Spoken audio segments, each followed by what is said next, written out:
¿Cuál es su nombre? Francisco Félix Herrera. Bueno, en el 68, ¿qué edad tenía usted? En el 68 tenía yo 19 años. 19 Soy años. del 49. Ya. ¿Estaba en universidad o en prepa?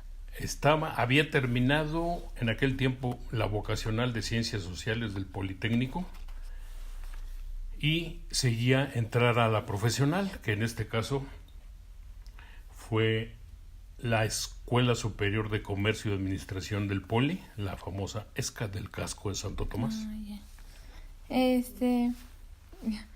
Bueno, ¿cómo era su vida de pequeño? ¿De esa edad? Ajá. No, pues te has de imaginar, de muchas carestías.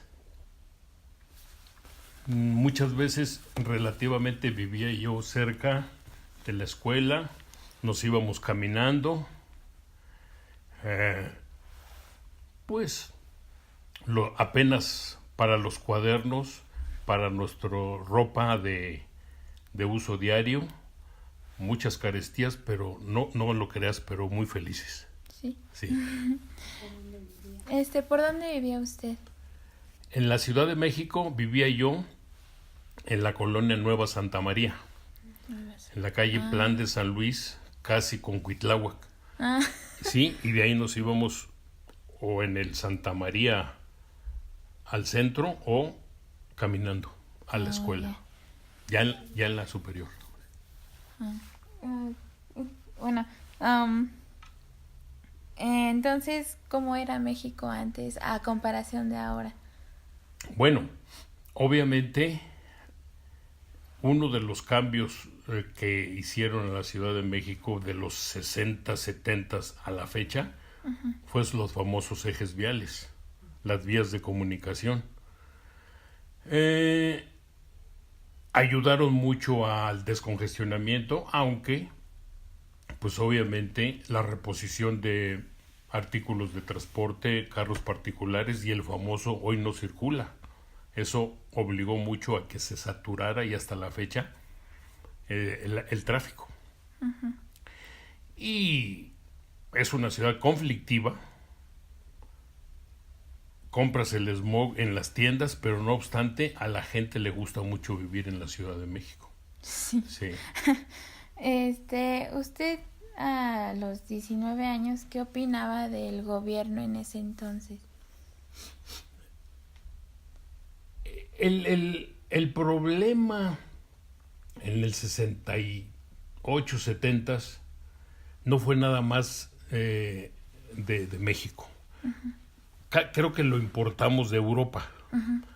Si por ahí tú te llegas a encontrar una revista que se llamó Life, así como Vida, tiene unas fotos muy, muy crudas, muy reveladoras, al grado de que prohibieron esa revista Life, pero entonces los problemas sociales, estudiantiles, laborales que se dieron en Europa, ya ves que la famosa globalización le pega a todo mundo, entonces dicen que fue mucha influencia para que estallara, se despertara el movimiento mexicano de 1968, de muy malos recuerdos. ¿Por qué? Porque imagínate tú a tu edad, ¿cómo reaccionas si el policía de enfrente viene y le quita lo que vende la señora de la esquina? Pues obviamente No, sí me enojo. reaccionas contra él, ¿no? Entonces, aparentemente la raíz del 68 en México fue la pelea de dos escuelas, unas particulares y otras me parece del Politécnico, y ahí empezó a crecer en aquel tiempo los granaderos mexicanos, mucha violencia, y ahí se parece que fue lo que dio el nacimiento y crecimiento del famoso 68, ¿no? Unas autoridades, te has de imaginar, muy gorilescas, y pues todo el pueblo las repudiaba. Así es. Y del presidente usted, ¿qué? ¿De aquella vez? Ajá, Allá. de 10 horas. Bueno, Este, si no mal recuerdo, ajá, Díaz Ordaz le tocó precisamente en las Olimpiadas inaugurarlas esas en el 68, el 12 de el 12 de febrero o marzo por ahí, ¿no? Entonces, pues imagínate la silbatina que se llevó. ¿Por qué? Porque todo el mundo indicaba, acusaba que él había sido el culpable directo. Pero atrás de él, pues está el famoso Luis Echeverría, ¿no? Al grado de que en una entrevista X que le hicieron a don Luis Echeverría Álvarez, oiga, licenciado, su peor decisión o de qué se puede usted arrepentir, dice, de haber destapado a Gustavo Díaz Ordaz. O sea, lo que él de alguna manera heredó. Y pues, digo, finalmente Díaz Ordaz, pues fue el que materialmente opacó al movimiento estudiantil, pero detrás de él, pues está todos los mandos policíacos, el mismo expresidente Echeverría, el regente de la ciudad en aquel tiempo. O sea, a todos les toca su buena parte. Sí. Así es. Más o menos por ahí va el asunto. Sí. De la matanza de los estudiantes que...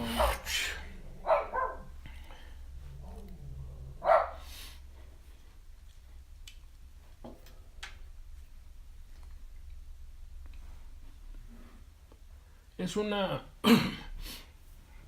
situación muy triste porque todas las autoridades se coludieron para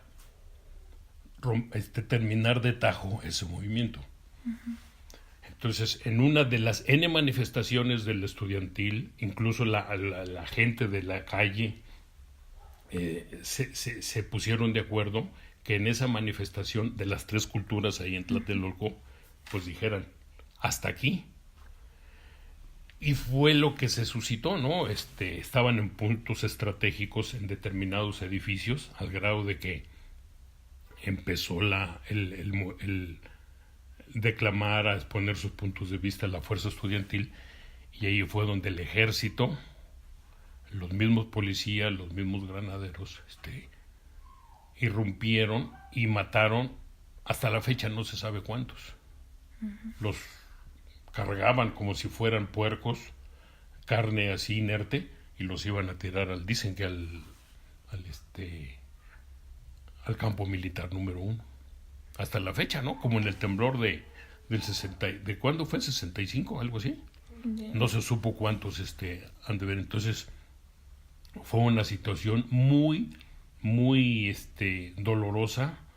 Nos exhibió a nivel mundial. Y pues tú sabes, ¿no? Que las autoridades, la policía, el gobierno, todos pues, tienen la sartén por el mango, de tal manera de que se propusieron y terminaron, entre comillas, con ese movimiento, ¿no? Porque luego vino el del 70, 71, por ahí, y volvemos a lo mismo, ¿no? Me puse así muy melancólico porque, pues, muy triste, ¿no? Sí. Así es. Y, por ejemplo, ¿usted se quiso unir a...? Fíjate que sí. Yo recuerdo, en ese periodo se suspendieron las clases. ¿Por qué? Por seguridad. Okay. Entonces, ¿qué pasaba? Pues el estudiantado andábamos libres, andábamos chinos libres. A esa edad, 18, 22, 17 años, pues es en lo que menos piensa uno, ¿no? Sí, te decía que directa o indirectamente, como empezamos nuestra plática, tú sientes simpatía pues, por los oprimidos. Entonces el estudiantado pues simpatiza con los que están en contra de esa agresión. Entonces, yo fuimos a marchas al Zócalo, entre los tanques y entre policías, y yo fui de los que menos de alguna manera participé, pero sí me tocó acompañar a grupos organizados que estaban en contra de que la policía interviniera. Entonces, necesariamente te nace la simpatía de apoyar en este caso al estudiantado, a la gente trabajadora, porque se unió pues, todo México casi. Y hasta la fecha, si tú pones atención a los noticieros de 2 de octubre, no se olvida, pues jamás se va a olvidar, porque es una mancha, es un crespón que tenemos ahí en la historia, y así pasen siglos, el 2 de octubre jamás nunca se va a olvidar, porque pues es una fecha, por desgracia, muy triste de recordar. Exacto. ¿Y su familia qué opinaba acerca de esto? Obviamente, la familia pues, decían, cuídate, ellos sabían que no había clase.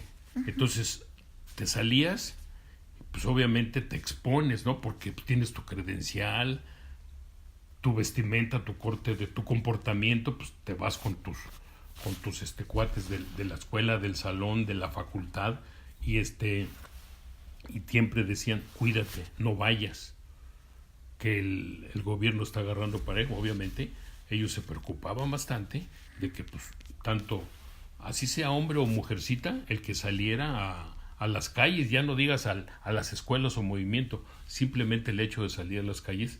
Claro, hay límites en las escuelas, en los cafés, en los lugares de reunión donde se peligraba más, pero el mensaje era, vas a salir, cuidadito, ¿eh? ¿Por qué? Porque anda la policía suelta. La policía. Exacto, sí. Y, como por ejemplo,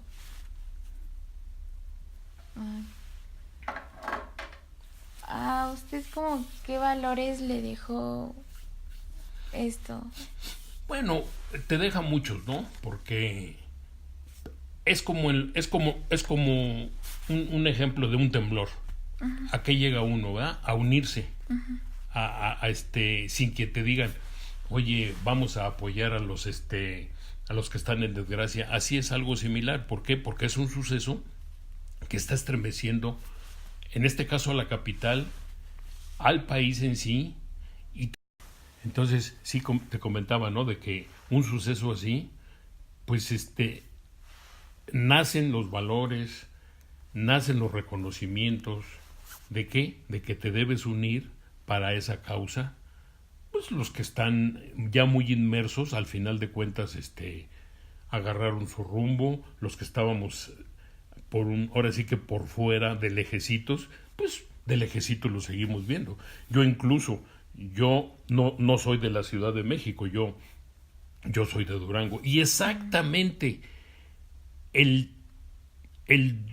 3 de octubre, o sea, la matanza había sido la noche previa. Exactamente el 3 de octubre iba yo rumbo a la Sierra de Durango, donde soy de Canelas, Durango, y pues lees los periódicos, pues te quedas en shock, ¿no? O sea que también en Durango como se dio hasta... También se dio, te digo, fue a nivel nacional, claro. El epicentro, por decir algo, estaba en la Ciudad de México, ¿verdad? Entonces, obreros, empleados, gente de la burocracia, todo el mundo apoyó al estudiantado, ¿no? Y entonces fue una experiencia que ojalá no se vuelva a repetir. Sí. ¿Y usted tenía como amigos dentro de...? Sí, cómo no, sí, porque pues tienes los amigos, los vecinos, ¿no? Por ejemplo.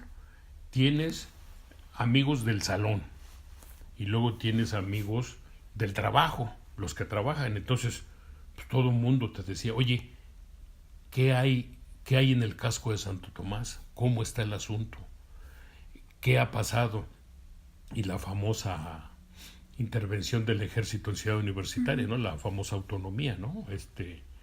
Todos esos detalles, pues, hacen que uno le caiga el 20 y a quien lo primero se lo platica, pues, es a tus amigos, precisamente. ¿Por qué? Porque el que no te da una orientación, te ofrece su casa, te ofrece invitarte a comer. ¿Por qué? Porque hay solidaridad, lo que a lo mejor en situaciones normales no aflora tanto, ¿verdad? Como en ese caso de urgencia, de necesidad y de ¿qué? De unión. ¿Por qué? porque todos van contra la dictadura que en ese tiempo se estaba manifestando. El gobierno, no digamos nombres, sino el gobierno en general. A Díaz Ordaz, repito, le tocó bailar con la más fea. Él siempre en sus entrevistas llegó a decir que juraba y perjuraba que jamás se había manchado de sangre las manos, pero volvemos a lo mismo, ¿no? Estaba en el momento y le tocó, se lo heredó Echeverría, va, dijimos, ¿sí va? Sí. Y le tocó él bailar con la más fea, así es. Y bueno, ¿cree que se vuelva a repetir la historia? O sea, que se vuelva a hacer como... Fíjate que es factible, pero no es fácil que haya gente con los pantalones que en ese tiempo hubo. ¿Por qué? Porque muchos de los que lideraron el movimiento pues murieron, justificado o injustificadamente, los desaparecieron. Y eso es parte también del enojo. Entonces, al grado de no saber cuántos muertos y desaparecidos hubo, pues imagínate quién va a quererse enfrentar a otra etapa de esa dictadura, de esa ingratitud. Entonces, yo pienso que va a pasar mucho tiempo en que se repita, pero nunca hay que descartar que se vuelva a suceder. En circunstancias igual o similares, porque en aquella ocasión, pues fueron 2 escuelas de ahí por la Ciudadela, a lo mejor en la siguiente van a ser 2 escuelas de Oaxaca y nunca, nadie nos puede garantizar que no se repita. Pero, ahora sí que vuelvo a repetir, también es necesario que haya líderes reales y gente con muchos pantalones o muchas faldas, porque mujercitas intervinieron bastantes, claro que sí, así es. ¿Qué edad tiene usted? 68. 68. Justamente lo que estamos diciendo, ¿no? Aunque fue en el 68, pero yo tengo 68 años. Yo tenía en aquel tiempo, ¿cuántos dijimos? 19. Y cuando estaban los otros presidentes, o sea, sé que también habían como problemas, pero ¿usted como qué pensaba acerca de esos problemas de que había como... de que no fueran iguales o qué? Ajá. O sea, imagínate, Díaz Ordaz, o sea, ahí le tocó pues gran parte del problema. No, fue 12 de octubre cuando se inauguraron las Olimpiadas, que esperaban que fuera, bueno, el día del descubrimiento de América, ¿no? No voy a estar yo como Peña Nieto, ¿no? Ayúdenme tantito. Bueno, es que, por ejemplo, termina Díaz Ordaz. Creo que el que siguió, no me hagas mucho caso, pues, si fue 68, no sé, un ejemplo, que haya sido de la Madrid. A lo mejor no, pero chance. De la Madrid fue un sexenio opaco. Fue un sexenio gris. ¿Por qué? Porque imagínate, el trauma del país, el trauma a nivel mundial. Oye, espérame, México, ¿cómo esa matanza que tuvo? Y así sea el presidente que haya sido, pues a través de él, el que le sucedió, pues son los reclamos a nivel. Entonces, ya los que siguieron, fíjate, de la Madrid, si no mal recuerdo, él fue el que siguió, le decían López Portillo, de ahí de Díaz Ordaz. Siguió Echeverría. Díaz Ordaz siguió Echeverría. Ok. Echeverría fue López Portillo. Y de López Portillo fue Miguel de la Madrid. Entonces me adelanté mucho. ¿Sí? Entonces, ¿qué sucede? Pues quién va a querer repetir ese suceso, ¿no? De ese manchón que tenemos y que siempre vamos a cargar. Digo, ustedes no, porque son otra generación, pero finalmente para ustedes es historia.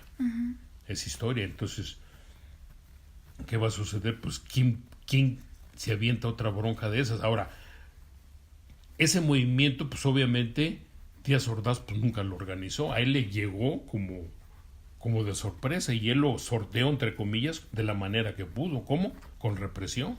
A lo mejor un Echeverría hubiera hecho lo mismo. O un López Portillo. ¿Por qué? Porque se te están quemando las habas y ¿qué haces? Bueno, machetazo y se acabó, entre comillas, ¿no? Porque eso puede dar pauta a que se triplique la protesta, ¿no? En este caso, la del 68 y sí, porque violencia genera violencia, ¿no? Pues, o sea, sí. no le eches más fuego al fuego, ¿verdad? Así es. Y entonces, por periódico, bueno, México, porque también sé que en varios países se dio esto de los movimientos Exacto. estudiantiles. Entonces, ustedes, bueno, en ese entonces, ¿también se enteraban de lo que pasaba en esos países? Totalmente. Yo empecé la plática ahorita con esa revista que era muy buena, Life. Eran fotos blanco y negro. No creo que la señora se acuerde de esa revista. Entonces, a través de esas revistas sacaban fotos y reportajes de Europa, básicamente, ¿no? Yo tengo muy presente de Francia, de París, unas fotos tremendas. Igual, revueltas estudiantiles, revueltas de obreros, y eso finalmente influencia a los otros países, en este caso a América, y a Estados Unidos y a México, ¿no? Entonces, dice uno, bueno, ¿por qué protestan en Europa? Pues hay malos sueldos. No hay empleos. Entonces, ¿por qué no lo puedo hacer yo si soy tan humanos y tan común y corriente como ellos, ¿verdad? Entonces, ese tipo, al grado de que la prohibieron. Ya ahorita el Life, la revista Life, creo que ya no sale. Es como haz de cuenta no sé si te ha tocado ver la revista Proceso. Bueno, esa creo sigue saliendo, pero ya con otro contenido diferente al que tenía antes. Y también Proceso contribuyó mucho para este tipo de denuncias y reportajes, porque era otro director. Sí. Y quitando lo del movimiento, ¿cree que el presidente hizo cosas buenas? O sea, quitando lo del movimiento del 68. Sí hizo cosas buenas, porque ¿cómo te diré? Básicamente Díaz Ordaz, decimos, ¿no?